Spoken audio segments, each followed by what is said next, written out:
Hello, I'm Bill Kalahurka. NBC 41 takes us on a journey into our past, and we call it Kansas City Crossroads. It's a collection of stories about people, places, and events woven through time. Crossroads has captured the story of a Rock Island Railroad agent who rescues passengers from a snowbound train on its way to Union Station during the blizzard of 1957. We revisit the days when streetcars careened through the city. We talk with milkmen who delivered milk for the country club dairy. We learn the history of Kansas City barbecue from some of the legends, and many more. So sit back and enjoy some of our favorite stories about this place we call home. Woven through time, a tapestry of stories defines who we are and gives us a sense of place. This is Kansas City Crossroads, a production of NBC 41. Years ago, before the skyscrapers and suburbs, industries and interstates, Kansas City nearly became extinct, a fossil of a once fledgling town on the banks of the Moody, Missouri River.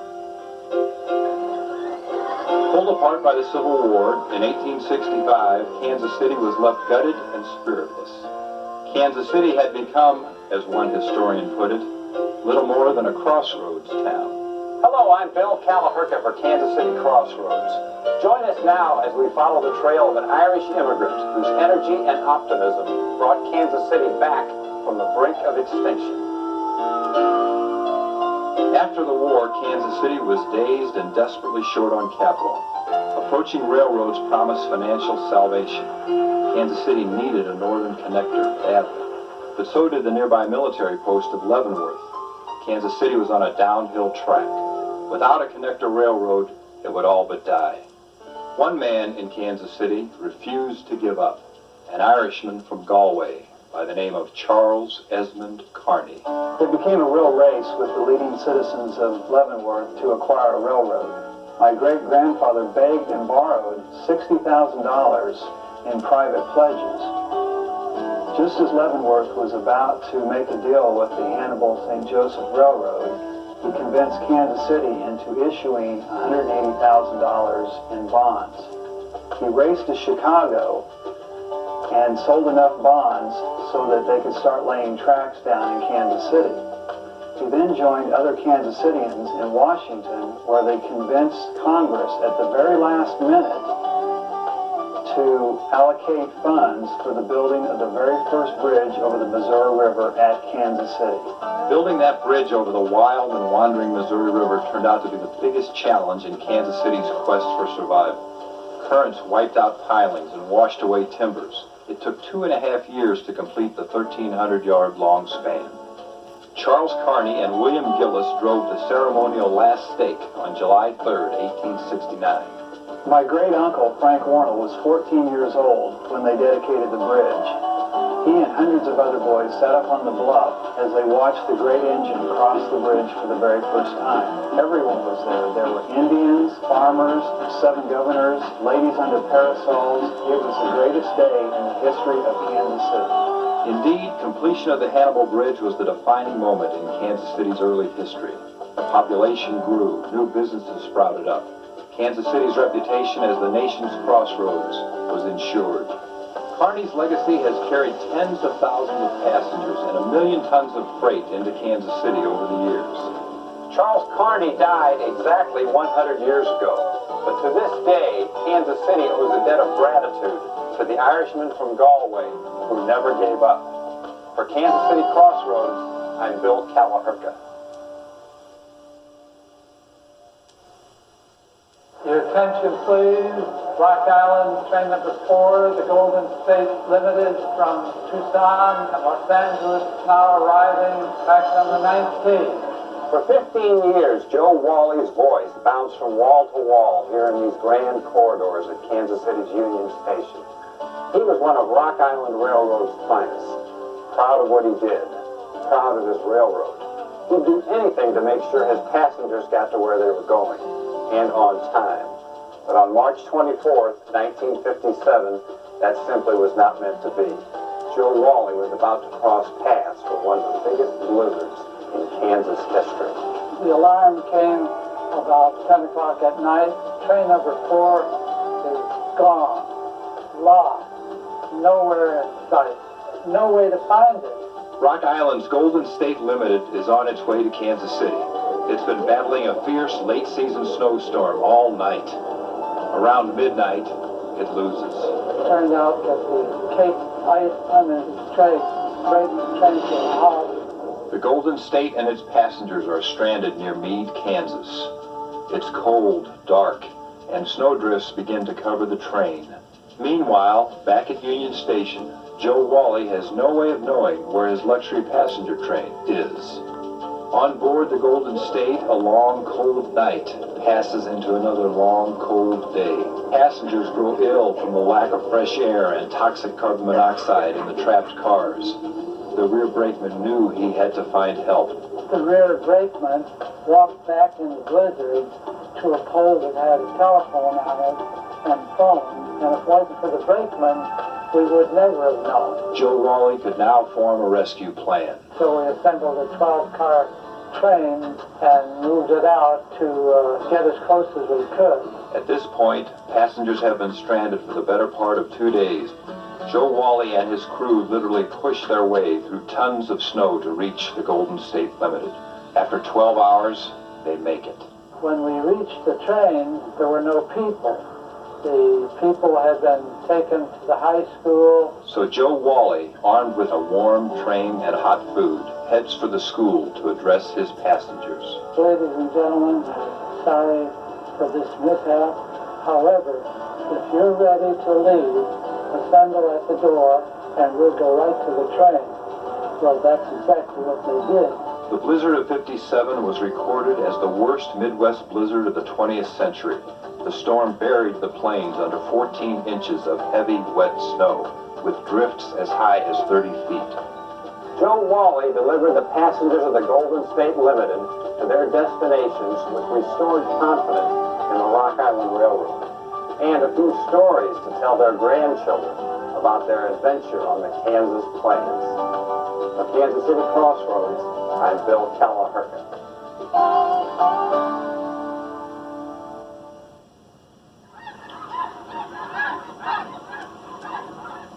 For as long as we've had curiosity, we've wondered about the hundreds of different species of birds flying over our heads.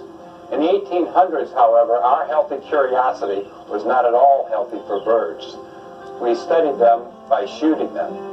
But on Christmas Day, 1900, Frank Chapman took the study of birds to a crossroads.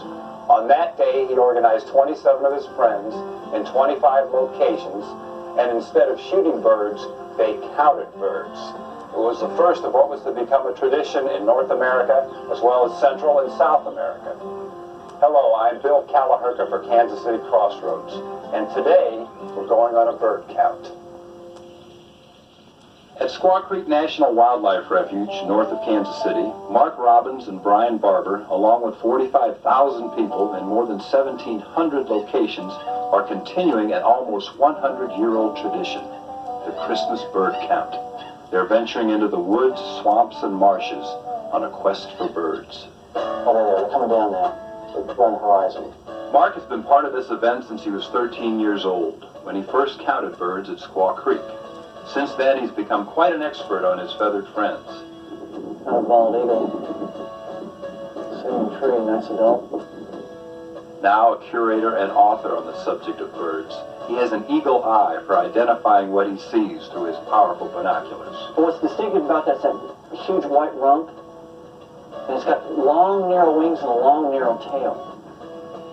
So that's called the northern harrier. It's a balmy 60-degree day, a rare treat for veterans of Christmas bird counts in Missouri. Look at this. Wow. Wow, there's probably 1,000 blackbirds right there. Golly, that's spectacular. If you look, the birds will dance for you. If you listen, they will call to you. Because Mark's been doing this for more than 30 years, he's particularly good at looking and listening. Other than the thrill of discovery and a near-perfect day with nature, the Christmas bird count serves an important purpose. Birds give us valuable information about our own well-being. What happens to birds may soon happen to us. If a species disappears from an area, it signals something is awry with their habitat. Counts like these helped save the bald eagle from extinction. And here comes an eagle's gonna fly right over us. And today at Squaw Creek, the eagle soars with more than 65 other species of birds identified on this Christmas count. This is so beautiful. God, fantastic. This is why they end a count. For Kansas City Crossroads, I'm Bill Kalahurka.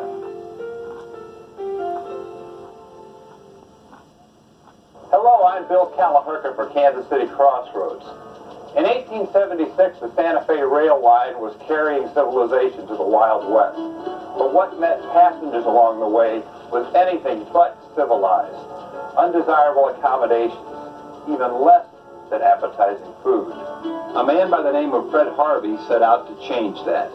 He believed passengers seeking adventure in the untamed West still deserved a well-prepared meal, served in civilized surroundings.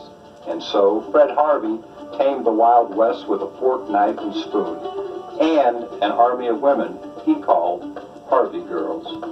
Fred Harvey's ad was simple but effective. Young women left the familiar comforts of home to become Harvey Girls, farmers' daughters trying to help support their families, others looking for the excitement of travel or the freedom that an independent job offered.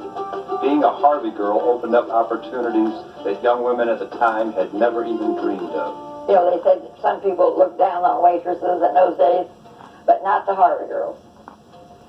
They had to have good morals and good reputation. Everything had to be done just right. Of course, some didn't pass the test, so they were let go. Through the years, books and movies did much to romanticize the life of a Harvey Girl, but the reality was quite different. Going home and soaking my feet is what I remember the most, because it was very hard work. It was something I was not wanting to do for a lifetime on concrete floors. That kitchen was huge. One of the rewards for all those long hours was a pocket full of tips at the end of the day. A dime was the customary tip from servicemen who passed through Union Station on their way to assignments during World War II. The soldiers were very nice, all of them were very nice, and they would kid with us, but you could tell they were very nervous because there was wartime, you know. They always left 10 cents for a tip. But see, we was only getting 42 cents an hour. 42 cents, and our tips were tremendous. Quarter tips were available in the Westport Room, a favorite spot for travelers and Kansas Cityans who had a little more time for a leisurely meal. It was well-presented food, so far different than it was originally along the train lines. In fact, that's why Fred Harvey got this whole idea started, was that along the lines the food was so bad that he said, he was a freight agent, and he said, well, if the food is that bad, surely I can do better than that. And that's how he got started with it. The Fred Harvey Company grew to more than 100 restaurants and lodges throughout the country, leaving a legacy not only on the restaurant industry, but in the hearts of nearly 100,000 Harvey Girls who donned those crisp white aprons. The doors closed on this Union Station location in 1968, retiring the Harvey Girls, whose stories are part of our scrapbook of memories of this grand old place. For Kansas City Crossroads, I'm Bill Kalahurka.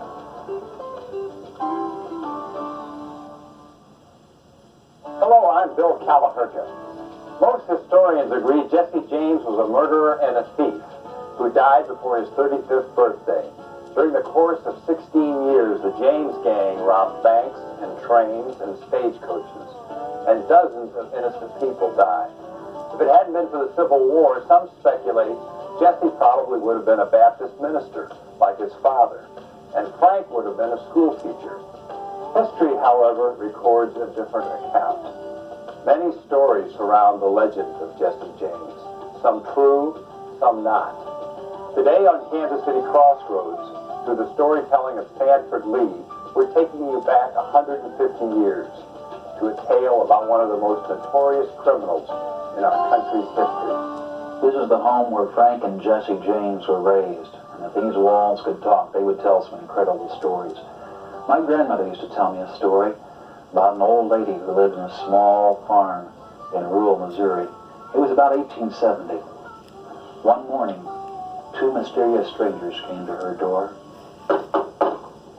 They asked her if she'd fix them a meal. They'd been on the road for several days and hadn't eaten, and they were willing to pay for it. Well, they seemed nice, polite young men, so she invited them in. As she fixed their meal, the beans and rice and biscuits, she told them of her woes, her troubles. Her husband had died just 2 years before. Nobody was working in her farm. She had no income. And that very day, a fellow from the bank was going to come and repossess her home because she owed the bank $800. Well, the gentleman ate quietly. When they finished, one stood up, reached in his pocket, took out a roll of bills, and counted out $800 and handed it to her, said, "You take this, ma'am. You remind me of my mother. Besides, I told you we'd pay you for our meal." She said, "But it was just beans and rice and biscuits." He said, "Yes, ma'am, but those are the finest biscuits I've ever had." They left her peacefully and went on their way. Later that afternoon, the fellow from the bank came with the foreclosure papers.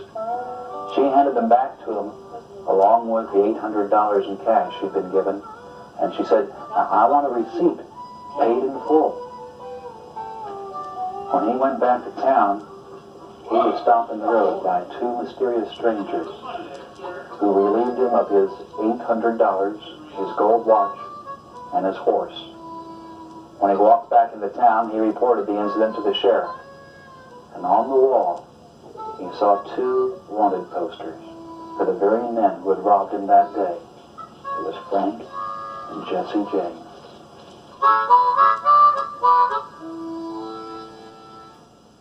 According to most accounts, Jesse died April 3rd, 1882, and was buried here in Kearney, Missouri. For Kansas City Crossroads, I'm Bill Kalahurka.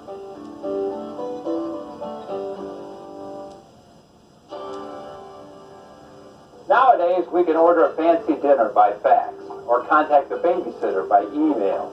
But at 5:45, when the car phone rings, often it's the age-old question: can you pick up some milk on the way home? Hello, I'm Bill Kalahurka for Kansas City Crossroads. Many of us in Kansas City remember a more convenient time when the milk came to us. Yes, long before convenience stores and drive-through windows, a fleet of milk trucks and a small army of milkmen brought fresh milk right to our door. Generations of Kansas Cityans lick their lips when they hear the words Country Club Dairy.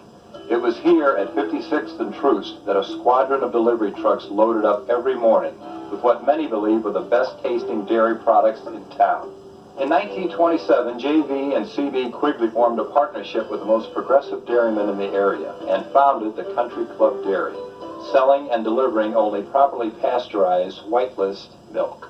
J.V. would see the doctors and called on different doctors and told them what his product was, what the product was at the dairy. The doctors liked it.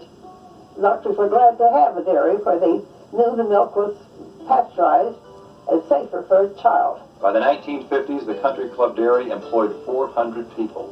At the height of the post-war baby boom, the Quigleys and their partners sold almost 1 million pounds of milk a day. Men like Clarence Gregory and Bill Johns were a welcome sight in Kansas City's neighborhoods. Those days, early in the late 40s, early 50s, most of the ladies were home, so it was no problem to get in the house. However, if they weren't home, I carried about 90% of the keys to the route. If I didn't have the key, it was under the mat, on the lamp, or behind the mailbox. If I didn't have the key or access to the house, the door was left open, and we went in, took care of the milk business, turned off the stoves, put the cat out, mailed the letters, and that was about the history of the dairy industry. The kids in the neighborhood in the summertime, when they pile in the truck to get the loose ice needed. And we'd come out, we'd have to run them out. We'd get down to the next stop, get out, and the kids were back in the truck again. And that happened lots of times in different neighborhoods. Home deliveries were handy, but it was the Country Club Dairy's enormous soda fountain, the thick chocolate shakes, the nickel ice cream cones, and the scrumptious flying saucer sundaes that sparks the fondest memories. The Quigley brothers' plan to make and sell safe milk products was so successful, the Country Club Dairy was ultimately acquired by a national operator. Families got smaller and the deliveries ceased. In 1976, most of the old dairy was torn down, leaving only the taste of nostalgia for generations of Kansas Cityans. The Country Club Dairy makes you hungry for the old times, doesn't it? For Kansas City Crossroads, I'm Bill Kalahurka.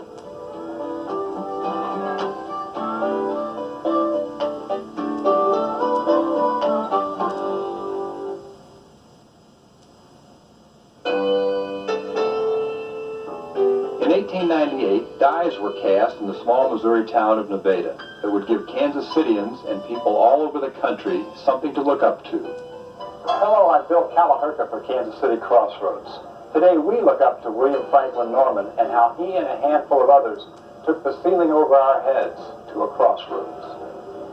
At the turn of the century, a stroll by the W.F. Norman Company would be quite jarring. A constant crashing noise, the earth literally shook. It was Mr. Norman pounding a good business out of tin.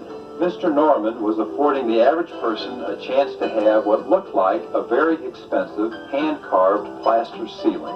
When my grandfather made a deal with a local tinner, John Berghauser, they started the business in 1898, which is the 100th anniversary of the company.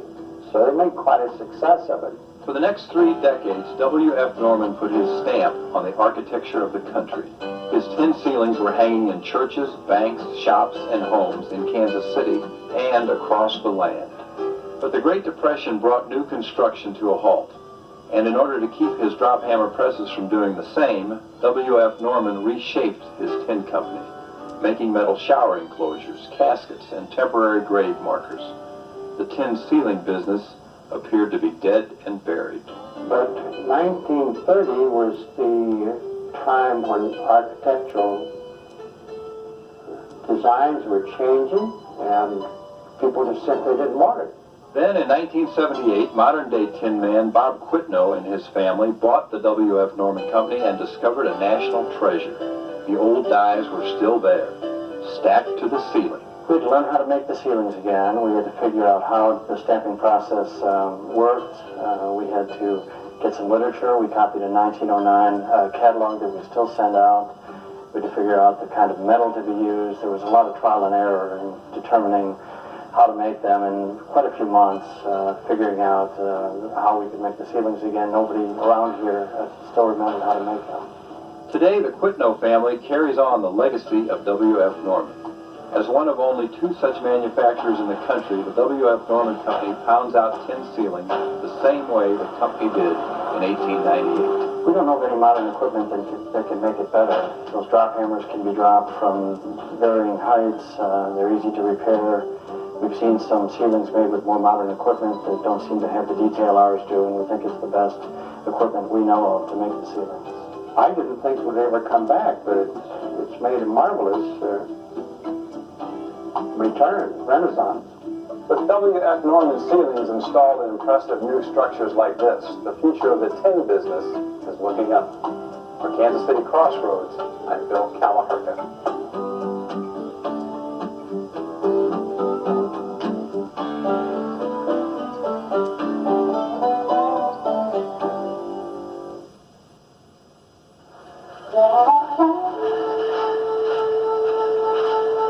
What made the men of old Kansas City so stout-hearted and healthy, so vigorous and full of good cheer?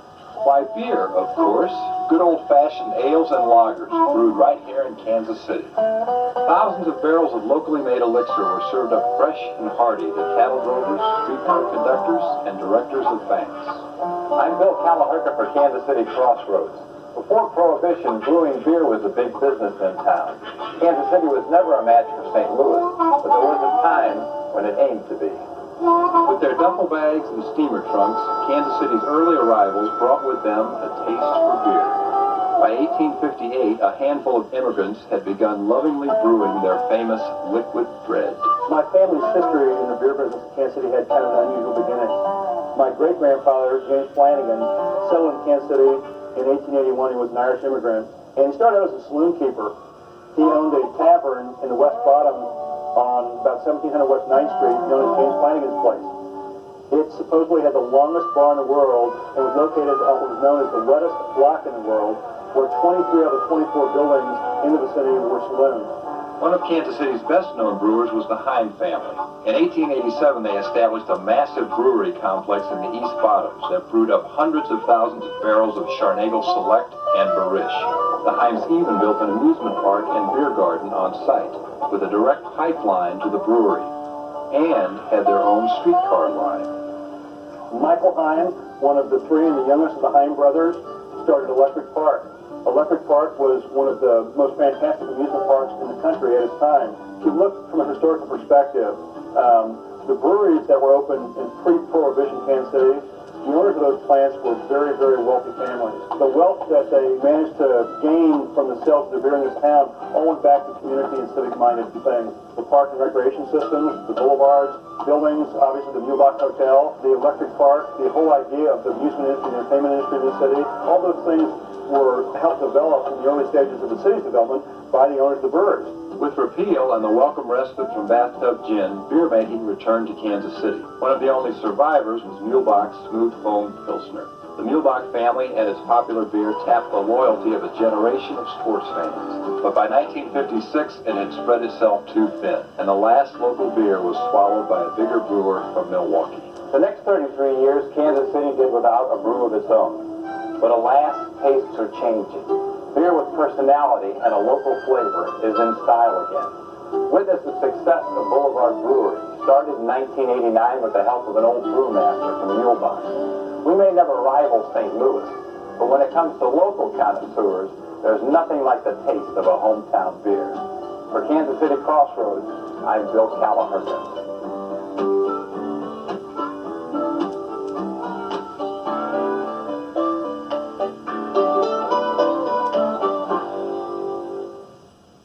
When my mother started us to Sunday school, she gave us a chance to meet the other children in Independence.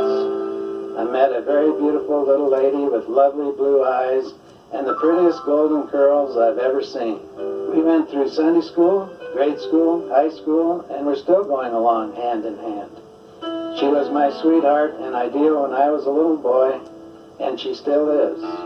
In 1890, a young man from Independence fell in love. What transpired over the next 7 decades may be one of the sweetest love stories ever. June 22nd, 1911. Dear Bessie, speaking of diamonds, would you wear a solitaire on your left hand should I get it?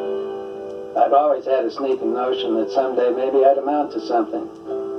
You may not have guessed it, but I've been crazy about you ever since we went to Sunday school together. But I never had the nerve to think you'd even look at me. I don't think so now, but I can't keep from telling you what I think of you. More than sincerely, Harry. July 12, 1911. Dear Bessie, you know that you turn me down so easy that I'm almost happy anyway. Very sincerely, Harry. By 1913, Bess decided she had fallen in love with the persistent farmer who continued courting his sweetheart with a shower of letters. As Harry left for duties during World War I, Bess sent her picture along with a note. Dear Harry, you didn't expect me in Fort Sill so soon, did you? I'm depending on this to take you to France and back, all safe and sound. Bess. November 24th, 1917. Dear Bess, I got your picture last night, and I've had such a wide smile ever since that everyone has remarked about it. It is sure a speaking likeness, and I really can't tell you how glad I am to have it. Unless you come yourself, you could have sent me nothing that I'd like better. Yours, Harry. November 11th, 1918. You evidently did some very excellent work as a Liberty Bond saleswoman, because I saw in the Stars and Stripes where some 22 million people bought them, and that they were oversubscribed by $1 billion, which is some stunt for you to have helped pull off. Here's hoping to see you soon. Yours always, Harry. March 11, 1919. Dear Harry, I'll be just about ready alrighty when you come. and then we can settle the last details. May said Mr. Morgan had a job waiting for you, and if you should decide to put in part of your time there, you'll have another home waiting for you in Independence, for nothing would please Mother any better. Loads of love, devotedly, Bess. On the next Kansas City Crossroads, the Truman love story continues after World War I. I'm Bill Kalahurka.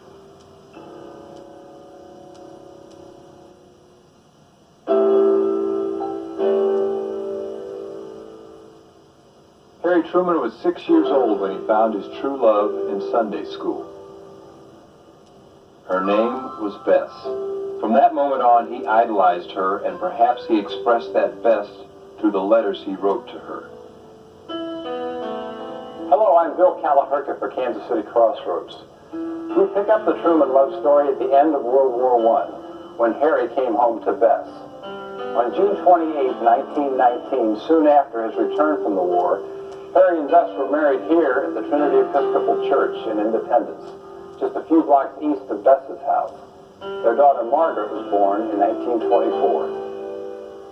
As Harry's political career soared, he and Bess once again put pen to paper and added a few more chapters to their love story.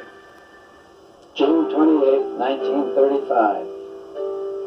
Dear Bess, this is the day 16